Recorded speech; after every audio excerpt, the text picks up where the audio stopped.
কথায় আছে না, চোরের মার বড় গলা। তো যাই হোক, এটা হলো অন্য একটা বিষয়ের কথা বললাম। তো এখন যে বিষয়ে কথা বলবো, মনে রাখতে হবে এনসিপি আর বিএনপি কে আমি চোখ বন্ধ করে দুই জায়গায় ভোট দিয়ে দিতে পারি। কারণ কি, দুটো মধ্যপন্থী দল, ওর মতাদর্শিক এত ঝামেলা নাই। চোখ বন্ধ করে ও ভালো চালাবে মনে করছে দিয়ে দিলাম। কিন্তু জামাত কিন্তু তা না। জামাত একটা মতাদর্শ ভিত্তিক দল। আমি একটা জিনিস একটু আপনাকে পড়ে শোনাই। জামাতের রুকন যিনি, তার শপথের প্রথম ধারাটা আমি পড়ছি। ওকে। দুনিয়ার সামগ্রিক শান্তি প্রতিষ্ঠা ও মানব জাতির কল্যাণ সাধনের উদ্দেশ্যে আল্লাহ তাআলার প্রদত্ত রাসূল সাল্লাল্লাহু আলাইহি ওয়াসাল্লাম প্রদর্শিত দ্বীন কায়েমের সর্বাত্মক প্রচেষ্টার মাধ্যমে আল্লাহর সন্তুষ্টি ও পরকালীন সাফল্য অর্জন করাই আমাদের জীবনের চূড়ান্ত লক্ষ্য, এবং এই লক্ষ্য হাসিলের প্রচেষ্টা চালাইবার জন্য আমি খালিসভাবে বাংলাদেশ জামাত ইসলামীতে শামিল হইতেছি। সদস্য হওয়ার প্রথম শর্ত, এটা হলো শপথের প্রথম শর্ত হচ্ছে ব্যক্তিগত জীবনে ফরজ ও ওয়াজিব সমূহ আদায় করেন এবং কবিরা গুনাহ হইতে বিরত থাকেন। মানে আপনি মুসলিম হলেই হবে না, সাচ্চা মুসলিম হতে হবে। তো এদেরকে আমরা মেইন স্ট্রিম মনে করি, এই জন্য আমরা এদেরকে ক্ষমতায় নিয়ে আসি। গত 15 বছর যখন আওয়ামী লীগ ক্ষমতা ছিল, এই লোকটাকে বা এই ভাইটাকে ফলো করে রাখছিলাম আমি আমার ফেসবুক থেকে। তখন তাকে আমাদের আইডল মনে করতাম, অনেক কিছুই মনে করতাম। কিন্তু আপার 15 বছর শাসনামল যখন শেষ হলো, জুলাই আন্দোলন, সাধারণ জনগণের আন্দোলনের ফলে শেখ হাসিনার পতন হইল, তখন এদের আস্তে আস্তে রূপটা চলে আসলো, এবং রূপটা আস্তে আস্তে সে আপা বাহিনীর মতনই আসতে শুরু করছে। তেমনি একজন নেতার নাম ইশরাক হোসেন, যার কথা বললাম, যাকে একসময় ফলো করতাম। ইশরাক হোসেন এমপি সাহেব বলতেছেন যে তার এলাকায় জামাত ইসলামের 3% না কয় পার্সেন্ট ভোট ছিল। অস্বাভাবিক হারে তারা ভোট পেয়েছে, মানে এটা কল্পনার বাইরে। আমি আমার আসনের কথাই বলতে চাই। 1996 সালে সেখানে জামায়াতে ইসলামীর সর্বোচ্চ ভোট তাদের জীবনে 3000 ভোট পেয়েছিল, এবং সেখানে হাত পাখা তারা পেয়েছিলেন 6000। তো আমরা এই ভোটার লিস্টটার ব্যাপারে আমার মনে হয় যে আমি সরকারের কাছে এই ব্যাপারে জানাবো যে এটাকে আবার ভেরিফিকেশন করা উচিত, যে ভোটাররা কারা এবং ভোটার লিস্টটা সঠিকভাবে সম্পন্ন হয়েছে কিনা, যারা এখানকার বাসিন্দা তারাই হয়েছে কিনা, বা কোনো ডুপ্লিকেসি হচ্ছে কিনা। 1996 সালের গল্প শোনাইতেছে। এটা হলো 1996 সালের গল্প। তো তারা বলতেছে কিভাবে একটা দল এত তাড়াতাড়ি ডুপ্লিকেসি আছে কিনা বা কোন কোন ভোটার, তাদেরকে সবাইকে চেক করতে বলতেছে। কিভাবে জামাত ইসলাম এত ভোট পাইলো, তার খুবই সন্দেহ। কেন জামাত ইসলাম এত ভোট পাবে, জনগণ কেন এত ভোট দিয়েছে, তার সন্দেহ প্রকাশ করছে সে আর কি, কেন কিভাবে জামাত ইসলাম এত ভোট পায়। তো মানে সে এক্সাম্পল দিল কি, রেফারেন্স দিল কি 1996 সালের।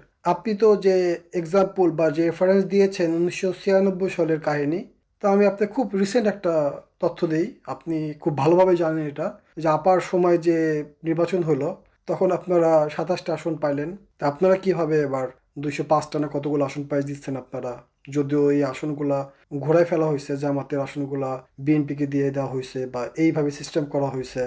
বিভিন্ন তথ্যে জামাত ইসলামের বিভিন্ন নেতারা বিভিন্ন সূত্র বা রেফারেন্স দেখাচ্ছে, বা টিআইবি বলেন, সুজন বলেন, এরা বিভিন্ন রেফারেন্স দেখাচ্ছে কিভাবে ভোটকে চুরি ডাকাতি করা হয়েছে, কাটে নিয়ে চেতনা মেন স্ট্রিমদেরকে ক্ষমতায় নিয়ে আসা হয়েছে, যাতে দুর্নীতি, লুটপাট, চান্দা আপনাদের মতন তালা দেওয়ার ব্যবস্থা করতে পারেন, যা ইচ্ছা তাই বলবেন, যা ইচ্ছা তাই করবেন আপাদের মতন। এরকম একটা রাজত্ব আপনারা সবসময় বহাল রাখতে চান, আপার সময় হোক বা আপনাদের সময় হোক। তারপরে যে নির্বাচন হলো, সেই নির্বাচনে আপনার 7টা আসন পাইছেন, মাত্র 7টা আসন পাইছেন। তো জনগণও তো বলতে পারে যে আপনারা কিভাবে 7টা আসন পাওয়া একটা দল কিভাবে এই 2026-এ এসে জুলাই আন্দোলনে স্বৈরাচারের পতনের পরে 1400 থেকে 2000 মানুষের জীবনের বিনিময়ে 12 থেকে 13% বাচ্চার জীবনের বিনিময়ে আপনারা বাংলাদেশে এসে রাজনীতি করতে পারতেছেন, সব মামলা খালাস করে এখন ক্ষমতায় আছেন। খুব রিসেন্ট একটা সার্ভে যেখানে আপনারা 7টা আসন, 27টা আসন পাচ্ছেন। কীভাবে 205টা আসন আপনারা পান, বা আপনারা সংখ্যাগরিষ্ঠ 2/3 মেজরিটি নিয়ে আপনারা ক্ষমতায় গেছেন। খালি আপনারা মাইকের সামনে কথা বলবেন, সেই কথাগুলো মানুষ শুনবে আর মেনে নিবে, এটা তো আর 1996 সাল না। জামাতের একটা দোষ কি জানেন, ওই 1991 সালে আপনারা জামাতকে মানে সহযোগী হিসেবে নিয়ে তাদেরকে কাছে টেনে নিয়ে এসে ক্ষমতায় আসছিলেন। 96-তে জামাত ইসলাম আপাকে আনছিল, একসাথে আন্দোলনে আপনাদেরকে পতন করাইছিল। আবার 2001-এ যখন আপনারা ক্ষমতা আসলেন, তখন জামাতের ভোটে আপনারা ক্ষমতা আসছিলেন। এই যে যে দুই দল বড় বড় কথা বলে, কিন্তু তারা কিন্তু এই জামাত ইসলাম এত খারাপ, জামাত ইসলাম প্রয়োজনে রাজাকার বলা হয়, প্রয়োজনে স্বাধীনতা বিরোধী শক্তি বলা হয়, জামাত ইসলাম সবচেয়ে খারাপ, মুনাফিক, সব কিছু জামাত ইসলাম। মুনাফিক কারা বলতেছে, শাহবাগী, মানে শরীরে জামা কাপড় আছে কি নাই এরকম মানুষ। আর যারা ক্ষমতায় থাকতে চায়, ক্ষমতায় থাকার জন্য জামাত ইসলামকে খারাপ বলে। যখন জামাত ইসলাম সাথে থাকে তখন জামাত ইসলাম রাজাকার না। আপার সময় রাজাকার ছিল না, আবার আপনাদের সময় রাজাকার ছিল না। আপনাদের মধ্যে যে রাজাকারগুলো আছে তাদের কোনো ফাঁসি হয় না, তাদের কিছু হয় না।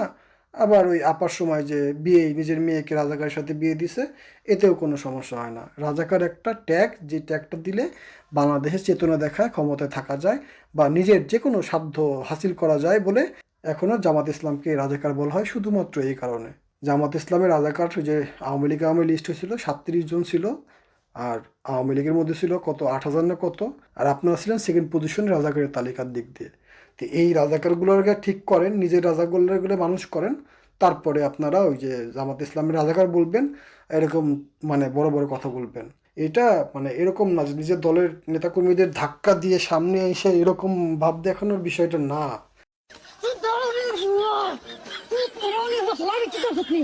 साड़ी दे साड़ी दे साड़ी दे तुम्हारे बच्चे तक साड़ी दे साड़ी दे साड़ी दे साड़ी दे साड़ी दे বাংলাদেশের দেশ চালানো আর চেতনা দেখানো, আর বাংলাদেশে ওই মানে করবে একটা অকাম কুকাম, আর আমরা বক্তৃতা দেব হলো খুবই পাওয়ারফুল, মানে ক্ষমতা দেখাবো, মানে নিজেদেরকে বুঝাবো যে আমি আমার এলাকার গ্যাং, আমার এলাকা আমার কথা ছাড়া চলে না। 15 বছর ম্যাও হয়েছিলেন, ওই বক্তৃতা দিছেন, আবার ঠিকই পলায় পলায় এরকম দৌড় দিছেন যখন পুলিশ দাবড় দিছে। আমরা তো সামনে থেকে তখন দেখছি। বিএনপির পার্টি অফিসের সামনে সমাবেশ করতে দিবে না, পুলিশের অনুমতি পায় নাই, পারলো না করতে, তারে পাঠালো গরুরহাটে। সেই গরুরহাটে আমিও গেছিলাম ভিডিও করার জন্য, আপনাদের কাভারেজ করার জন্য, তখন নিউজ বানাইতাম বাংলাদেশে থাকতে। তো বাংলাদেশে আমরা মানে যে দল যখন ক্ষমতা থাকে না সে হলো নিপীড়ন, তখন তারা খুবই ম্যাও হয়ে যায় দেখলাম, আর ক্ষমতায় আসলে তারা তখন আপা হয়ে যায়। মানে জামাত ইসলামের ভোট বাড়লো কেমনে? জামাত ইসলাম তো সংখ্যাগরিষ্ঠ ভোট পেয়ে নির্বাচনে জয়যুক্ত হয়েছে, সত্যিকারের ভোটে। এটা তো এখন প্রমাণ হচ্ছে, সব জায়গায় আমরা দেখতে পারতেছি ভোটের কিভাবে কারচুপি হয়েছে। পেন্সিল দিয়ে দাগাদাগি করছে, 4-5 জনের সিগনেচার না করে, মানে যারা রিটার্নিং অফিসার থাকে একজনই সব সিগনেচার করছে। এখন তো সব বেরিয়ে আসতেছে, কিন্তু কি হবে, ক্ষমতায় আসা মানে মেন স্ট্রিম আপনাদেরকে ক্ষমতায় আনতে হবে। যতই চুরি ডাকাতি ধর্ষণ হোক না কেন, যত দ্রব্যমূল্য বাড়ুক কেন, ধর্ষণ চাঁদাবাজি যত হোক না কেন, যেরকম আপনারা দেখেন, আপনারা ধর্ষণে যেরকম আপা বাহিনী ধর্ষণে শীর্ষে অবস্থানে ছিল, ধর্ষণে সেঞ্চুরি করছিল, সেই আপনাদের যে লিস্টটা আমি আপনাদেরকে দেখাইতেছি, কিছু কিছু আপনাদেরকে দেখালে বুঝতে পারবেন যে আপনাদের যে চেতনা, আপনাদের যে মেন স্ট্রিম, আপনাদেরকে যারা ক্ষমতায় নিয়ে আসে বুদ্ধিজীবীরা, তাদের ফল হলো এই যে এইগুলো, আপনাদের এই যে ধর্ষণ করা, এই ছাত্র দলে যারা ধর্ষণ করে বেড়ায় আর কি, তাদের একটা লিস্ট দেখেন আপনারা। ছাত্রদল যখন ছিল ক্ষমতায়, পুলিশের সিকিউরিটিতে ছাত্রদল শামসুন নাহার হলে ঢুকে মেয়েদেরকে গণধর্ষণ করেছে। জনাব তারেক রহমান, আমি আপনার কাছে বিচার চাই।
এটা হচ্ছে আমাদের মেইন স্ট্রিম।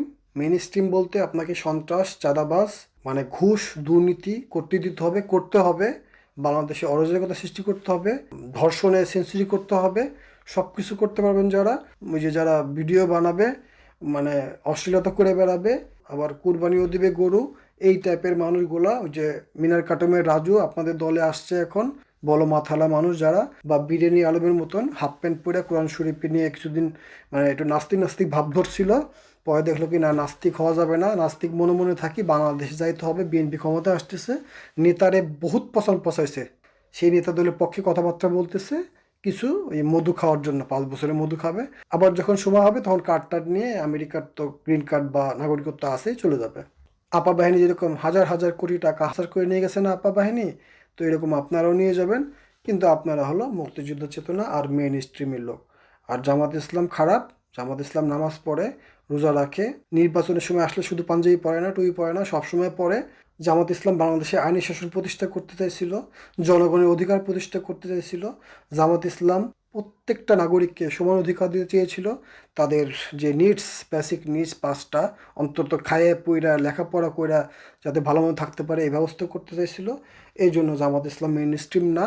জামাত ইসলাম যদি ধর্ষণ করতো, জামাত ইসলাম যদি চাঁদা তুলে বেড়াতো, সন্ত্রাস করে বেড়াইতো, জামাত ইসলাম যদি হাতা কাটা মানে শরীর টরিল দেখায় ওদের লোকজন থাকতো, সুন্দর সুন্দর কথা বলতে পারতো, তাহলে জামাত ইসলাম মেইন স্ট্রিম হইতো, তাহলে হয়তো বা জামাত ইসলাম ক্ষমতা আসতে পারতো, বা আপার দেশের লোকজনের সাথে যদি ভালো সম্পর্ক করতে পারতো, দেশটাকে তাদের সার্ভিস দিবে, আপনারা আমাদের ক্ষমতায় নিয়ে আসেন, আমরা আপনাদেরকে যা লাগে, আমার দেশের উপর রেল লাইন লাগে আপনাদের দিয়ে দিব, বর্ডারে যা লাগে সব দিয়ে দিব, কলকারখানা আমরা করব না, আপনারা আমাদের বর্ডারের পাশে কলকারখানা করবেন, ওইখান থেকে মালটাল কিনে নিয়ে আসবো, আমাদের টাকা আপনার দেশ থেকে ছাপাবো, আমাদের বই আপনাদের দেশ থেকে ছাপাবো, এরকম যদি চুক্তি করতো, তাহলে জামাত ইসলাম হয়তো বা ক্ষমতা আসতে পারতো। জামাত ইসলাম ক্ষমতা আসতে পারবে না, শুধুমাত্র এইসব জামাত ইসলাম করবে না, কারণ জামাত ইসলাম ক্ষমতা আইসা টাকা পয়সা ভোগ বাটোয়ারা কইরা ওই যে চান্দামান্দা তুলে খাওয়ার কোনো ইচ্ছা নাই। তারা বাংলাদেশটাকে সুন্দর করার জন্য, বাংলাদেশটাকে স্বনির্ভর করার জন্য তারা ক্ষমতা আসতে চেয়েছিল। তাদের ক্ষমতা আসলেও যা, না আসলেও তাই, তারা টাকা কামাবে না, টাকা চান্দা তুলবে না, 1000-এ একজন করবে। সবাই ফেরেস্তা না, জামাতেরও খারাপ আছে, কিছু দোয়াসলা থাকে। ধরেন কথার কথা, আমি তো জামাত ইসলামের কোনো বইও পড়ি নাই, জামাত ইসলাম কেন সাপোর্ট করি, এই দুই দলকে এক পাশে রেখে যদি বিবেচনা করা হয় জামাত ইসলাম তাদের থেকে 1000 গুণে ভালো, এই জন্য জামাত ইসলামকে সাপোর্ট করি। জামাত ইসলামের থেকে যদি ভালো দল আসে, বা জামাতে ইসলামের থেকে যদি বিএনপি ভালো সার্ভিস দেয়, বা তাদের মতন দেওয়ার চেষ্টা করে, বা সত্যিকারে যেটা দেওয়া উচিত একটা সরকারের সেটা যদি করে, তাহলে আমরা বিএনপিকেও সাপোর্ট করব। মানে অ্যাজ এ বাংলাদেশ সাধারণ নাগরিক, একেবারে নিকৃষ্টতম একটা নাগরিক মানুষ হিসেবে, একেবারে একটা ভোটার হিসেবে, যদিও ভোটের কোনো মূল্য নাই, ভোট নিয়ে ক্ষমতায় যেতে হয় না, এমনি ওই সংখ্যা চেঞ্জ করে দিলেই জিতে যাওয়া যায়, তারপর একজন নাগরিক হিসেবে বাংলা ভাষায় কথা বলতেছে, মানে বাই বর্ন বাংলাদেশি আমরা, সেই জন্য বাংলাদেশের ভালো চাই বিধায় বাংলাদেশের পক্ষে কথা বলি। অনেকের গায়ে জ্বলবে, অনেকে বলবে যে কি বিদেশে গেছে, ভাব বেড়ে গেছে তোমার, না দাঁড়াও দেশে আসো তোমার শেষ করে দেবো, মানে এই ধরনের কথা বলতে পারেন। আসলে ভয় পাই দেশে গেলে আসলে কি না কি হয়।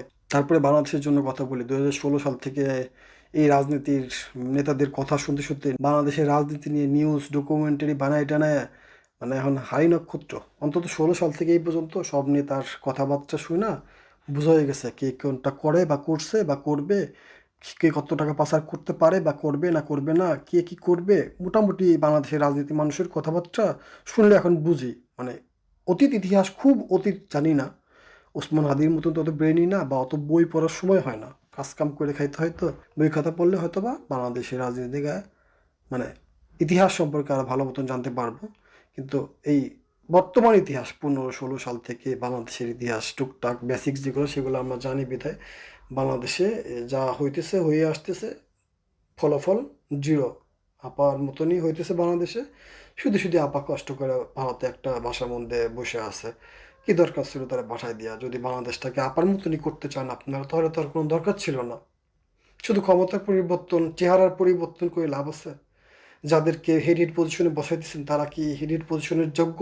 সবাই না, অনেকেই যোগ্য। স্বার্থের জন্য, অন্য দেশের সাথে লিহাজু করার জন্য, বা একে বসাইলে আমার সাথে বিট্রে করবে না, আমার লোক থাকলে আমি শান্তিতে থাকবো, সেট আপ করা আপার মতন, যাতে আগামী 15 বছর আপার মতন ক্ষমতা থাকা যায়। তারপরে যদি আমাদেরকে আপার মতন চলে যেতে হয় চলে যাব, মানুষের কতদিন বাঁচে, টাকা পয়সা কামাই টামায় দেশটাকে ফোকলা করে দিয়ে চলে যাব। আমার দেশ সোনার বাংলাদেশ চুইসা খায় দেশটাকে শেষ করে দেবো।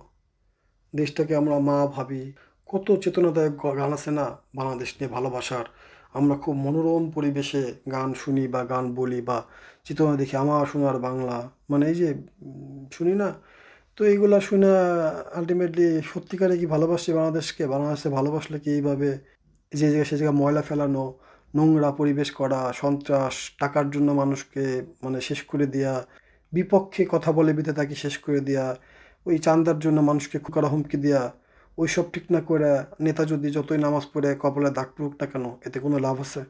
এই যে দেখেন, মেইন স্ট্রিমদেরকে আমরা ক্ষমতায় নিয়ে আসি, মানে এই যে তিতুমির কলেজে ছাত্র দলের দুই পক্ষের সংঘর্ষ হচ্ছে কেন? হল দখল নিয়ে, মানে হল দখল করে আমাদের হ্যাডাম আমরা ক্ষমতায় আসছি। মানে জামাত ইসলাম তো মারামারি যায় না, ওরা ওদেরকে যদি বার করে দিয়ে বার হয়ে যাবে। কারণ হচ্ছে এমপি হলো আপনার এমপি হয়েছে জামাতের, তাকেই হামলা করা হয়, তাহলে সাধারণ জনগণ যারা জামাতকে ভোট দিচ্ছে তাদের অবস্থা কি, বা হলগুলোতে অবস্থা কি হবে আল্লাহ জানে হইতেছে। এই যে যেরকম যে তিতুমির কলেজে ছাত্র দলের দুই গ্রুপের সংঘর্ষে রক্তাক্ত ক্যাম্পাস, আধিপত্য বিস্তার, এটাই হচ্ছে আমাদের চেতনা, এটাই হচ্ছে মেইন স্ট্রিম।